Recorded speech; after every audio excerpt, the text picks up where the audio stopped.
Živijo v novem vlogu, evo naše afriško popotovanje se končno zares začenja. Danes sicer še malo bolj take dolgočasne stvari imamo za opraviti. Najprej moramo iti po SIM kartico, ker v Portu so sicer prodajali eni kartice, ampak so jih prodali po približno 10-kratni ceni, kakor je realna, tako da bo rajš malo ven kupila. Pa v trgovino moramo še danes iti, ker so mogla imeti na trajektu sklopljen hladilnik, tako da moramo malo nakupiti stvari. Ja, načeloma se bomo pa zdaj držali te obale, proti vzhodu gremo do enega španskega točka v naslednjih dneh, no. Ampak ja, načeloma se bomo zdaj malo izogibali mest, na poti proti jugu, pa jih bomo potem, ko bomo se vračali nazaj, obdelali. Zdaj bi pa rada šla malo bolj na mesta, ki niso tako turistične.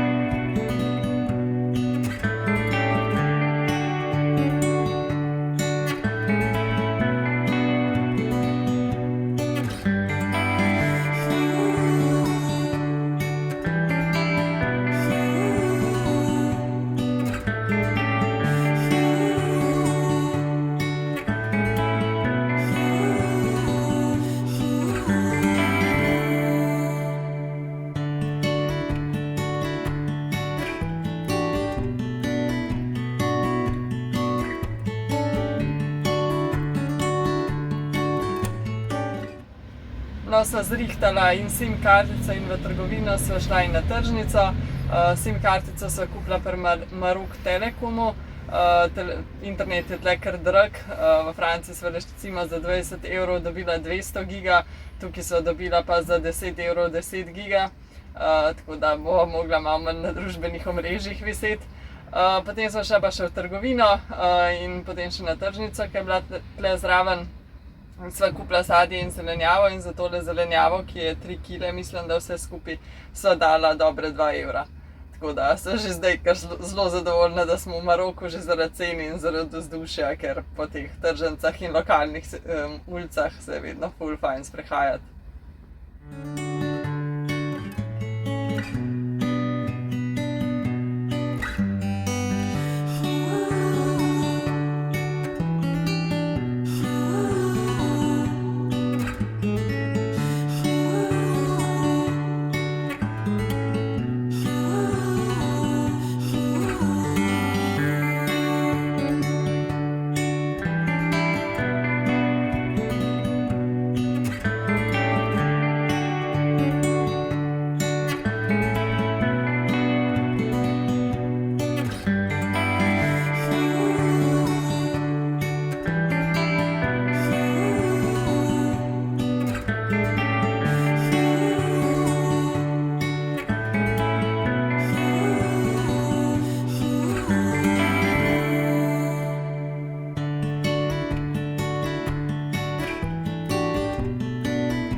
Tale prostor, prvi zaresen v Maroku, nam je bil kar zelo všeč. Ob tem jezeru je bilo res lepo, res mir. V bistvu so se glih pogovarjala, da toliko sama niso bila verjetno čist celo poletje v Alpah nikjer. Pa še prav tak vonj po borovcih je bil kar na morju, tako da sva se res počutila kot v Dalmaciji skoraj. Res nam je bilo všečno.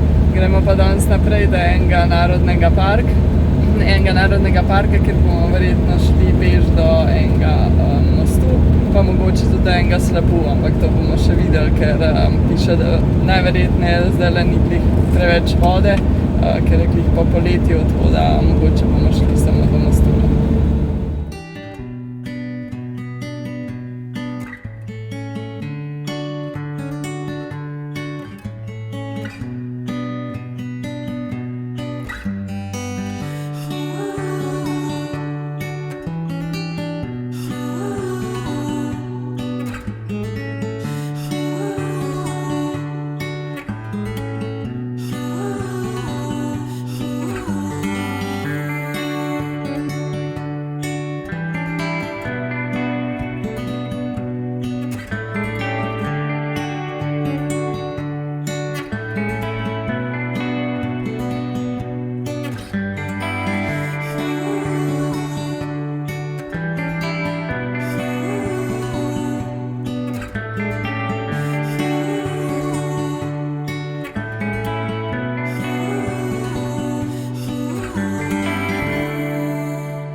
Moram reči, da smo ful navdušeni že nad Marokom, že sama vožnja do tega nacionalnega parka je bila ful zanimiva.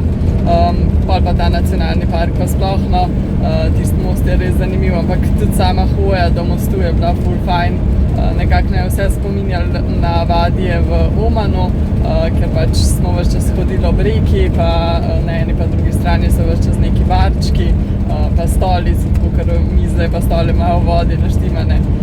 Ful lepo, no, pa tako fajno vzdušje. Ja, na koncu smo bolj spustili tisti slab, oziroma smo šli samo do tega mostu, ker so bila že lačna, pa so se raje usedla tam v enem baru in si naročila težin. V bistvu to izgleda tako, da mi bi verjetno to poimenovali kakor neka peka. V bistvu v glineni posodi noter meso, zelenjava in začimbe in vse skupaj lepo pečeno na ognju in je res ful dobro. Ja, midva sva vzela s piščancem, drugače pa mislim, da imajo še z različnimi tipi mesa, pa tudi morski tadžin obstaja. To bova še v naslednjih tednih probala, danes sva samo piščanca in je bilo res kar dobro. Drugače pa je ta nacionalni park kar zelo priljubljen med turisti, ampak med maroškimi turisti, tako da v bistvu so bila ena zelo redkih tujcev, tako da je bilo še bolj pristno vzdušje.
Danes nadaljujemo pot proti vzhodu, v bistvu se bomo držali južne strani gorovja Rif in ga bomo jutri prečkali in šli na sever proti morju. Drugače sva se pa zmenila, da bomo se skozi držali bolj stranskih cest. Danes ne bomo šli po glavni, ampak po eni bolj južno in upava, da bo bolj slikovita in bolj zanimiva.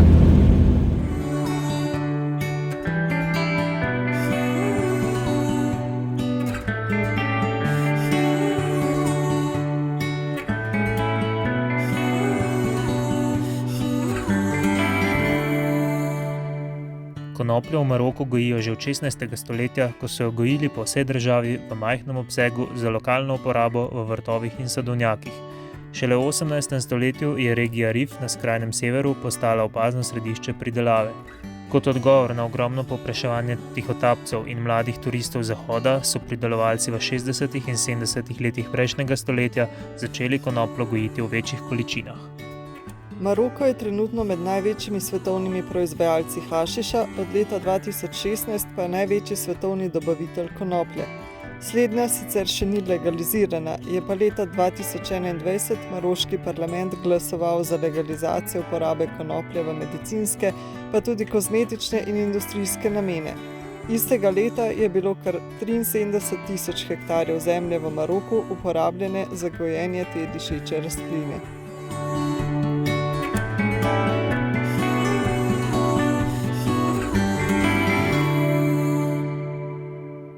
Odločitev, da smo se danes izognili tej glavni cesti, se je res plačala. V bistvu že takoj po 10 kilometrih smo dol zavili in takoj, ko smo zavili na to stransko, so se začele kar zanimive vasi. Še bolj zanimivo kot same vasi je bilo pa to, da je to območje zelo znano po tem, da gojijo travo, marihuano in to so bila res ogromna polja, ful je dišalo, res se je zavohali noter, skozi zaprta okna so zavohala v kemper, pa šele zagledala plantažo za vsakim ovinkom. Ja, res je bilo kar smešno. No.